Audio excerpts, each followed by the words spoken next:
दिल्ली के पूर्व मुख्यमंत्री अरविंद केजरीवाल और सीबीआई के बीच चल रही कानूनी जंग में सोमवार को हाईकोर्ट के भीतर जबरदस्त ड्रामा देखने को मिला।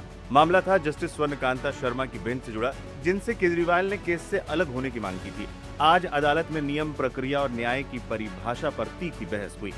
अरविंद केजरीवाल ने खुद अपनी पैरवी करते हुए कोर्ट से गुजारिश की थी कि उन्हें रिजाइंडर यानी सीबीआई के जवाब पर उनके प्रत्युत्तर को रिकॉर्ड पर लिया जाए।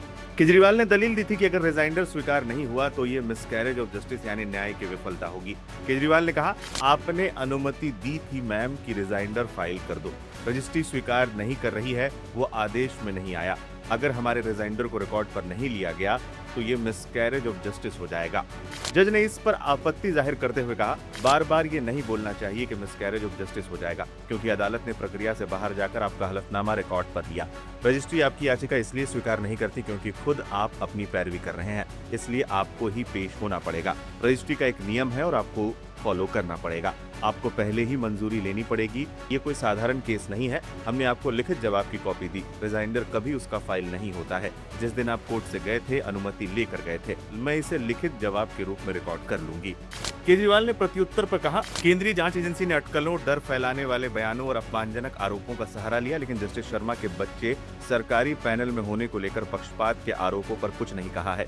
ये दुर्भाग्यपूर्ण है कि सीबीआई इस मामले की सुनवाई केवल एक माननीय जज से करवाकर पूरी न्यायपालिका को बदनाम करना चाहती है। केजरीवाल ने सीबीआई के उन आरोपों का विरोध किया कि वो दबाव बनाना चाहते हैं और मामले को लंबित रखना चाहते हैं और बदनाम करने के लिए कैंपेन चला रहे हैं। उन्होंने इन आरोपों को निराधार बताया है। अब तक इस मामले में क्या क्या हुआ? दिल्ली के पूर्व मुख्यमंत्री अरविंद केजरीवाल इससे पहले हाईकोर्ट व्यक्तिगत रूप से पेश हुए और न्यायमूर्ति स्वर्णकांता शर्मा को आबकारी नीति मामले में उन्हें और अन्य सभी आरोपियों को बरी किए जाने के फैसले के खिलाफ सीबीआई की ओर से दायर याचिका पर सुनवाई से अलग किए जाने का अनुरोध किया। जस्टिस शर्मा ने खुद को मामले की सुनवाई से अलग किए जाने की केजरीवाल की अर्जी को रिकॉर्ड में ले लिया।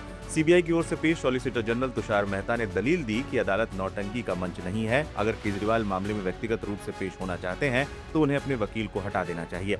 तुषार मेहता ने केजरीवाल की अर्जी पर कड़ी आपत्ति जताई और कहा कि पूर्व मुख्यमंत्री के आरोप बेबुनियाद और अपमानजनक है। उन्होंने उच्च न्यायालय को बताया कि बरी किए गए 7 आरोपियों ने जस्टिस शर्मा को इस मामले की सुनवाई से अलग करने के अनुरोध को लेकर अदालत का रुख किया है। जस्टिस शर्मा ने कहा कि अगर कोई और अर्जी दाखिल करना चाहता है तो कृपया ऐसा करे, ताकि मैं इस पर एक बार में अंतिम फैसला ले सकूं।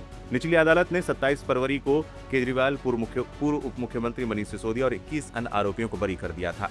कोर्ट ने सीबीआई को फटकार लगाते हुए कहा था कि उसका मामला न्यायिक कसौटी पर खरा नहीं उतर सका और पूरी तरह से बेबुनियाद साबित हुआ। अब सबकी नजरें जस्टिस स्वर्णकांता शर्मा पर टिकी हैं। क्या जस्टिस स्वर्णकांता शर्मा खुद को इस केस से अलग करेंगी या केजरीवाल की याचिका खारिज होगी? दिल्ली की सियासत और न्यायपालिका के लिए फैसला बेहद अहम होने वाला है।